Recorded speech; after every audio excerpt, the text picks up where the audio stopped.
Cool है सोचना कि शायद ये बहुत अभी भी जिंदा हो, तो मैं इसे डालने वाला हूँ ढूंढने पड़ेगी कैटेगरी में। अगला है प्रेग्नेंट आइबैक्स और प्रेनीज आइबैक्स। तो ये बड़ी आइबैक्स बकरी है जो ज्यादा शिकार हुई और जगह खोने से विलुप्त हो गई शुरुआती 2000 में ही बल्कि।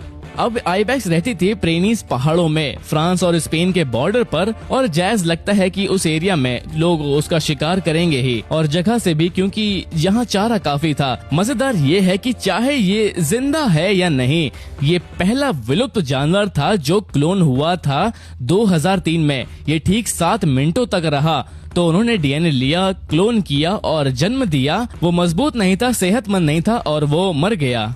फिर भी कुछ शिकारियों ने रिपोर्ट दी आइबैक्स देखने की, शायद वो प्रेनीज आइबैक्स था, पर मेरे लिए वो जिंदा नहीं है। अगला है मेरा एक और फेवरेट, बाजी। ये बहुत ही कूल जानवर है। मैंने एक एक्सटिंक्ट और अलाइव की रिसर्च बनाई थी जिसमें बाजी और चाइनीज पैडल फिश मिलाई गई थी।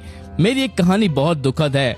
मैंने बात की थी एक लोकल ड्रोन लड़के से जो ड्रोन लिए था, और एक वीडियो निकाला जिसमें एक प्राणी था जो बाजी जैसा था, और वो शायद एक समुद्री मैमल था जिसमें यांगजी नदी चाइना में। उसने कहा देखो वो ही जानवर है। मुझे पता है ये विलुप्त घोषित हुआ था 2006 में, पर ये दोबारा देखा गया 2007 में, फिर देखा गया शायद 2015 में। मैंने एक प्लान दिया चाइनीज सरकार को, पर मैंने लेकिन गलती कर दी। मैंने लिख दिया कि हैबिटेट लॉस और यांगजी रिवर के प्रदूषण के कारण बाजी शायद अब जिंदा नहीं है, ब्ला ब्ला ब्ला। मैं उसे ढूंढने आ रहा हूँ, और मुझे वहाँ से लेटर आया जिसमें लिखा हुआ था कोई प्रदूषण नहीं है, सब सही है, बर्खास्त। उसके बाद से मुझे नहीं दिखी 2016-2017 जब तक ड्रोन शॉट लिया था। अब अगर वो जिंदा होती भी तो नदी से हट जाती, कहीं और चली जाती, शायद उथलते पानी में। अब वहाँ पे काफी बड़े सुनसान इलाके भी हैं जहाँ लोग नहीं रहते, पर यांगजी रिवर बीच से निकलती है शंघाई चाइना से, सबसे मशहूर शहर इस दुनिया के। तो मुझे लगता है कि ये नहीं मिलने वाली अब।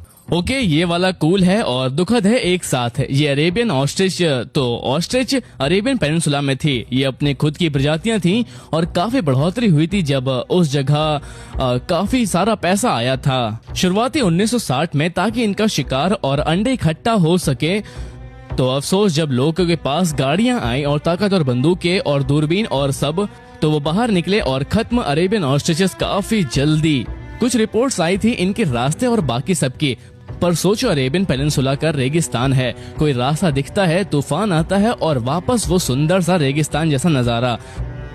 मुझे नहीं लगता ये अब भी है। काफी कूल होता है ऐसे जबरदस्त सफर पर जाना, ऐसे रेत के ऊपर उसे ढूंढने, पर मुझे बहुत मुश्किल लगता है।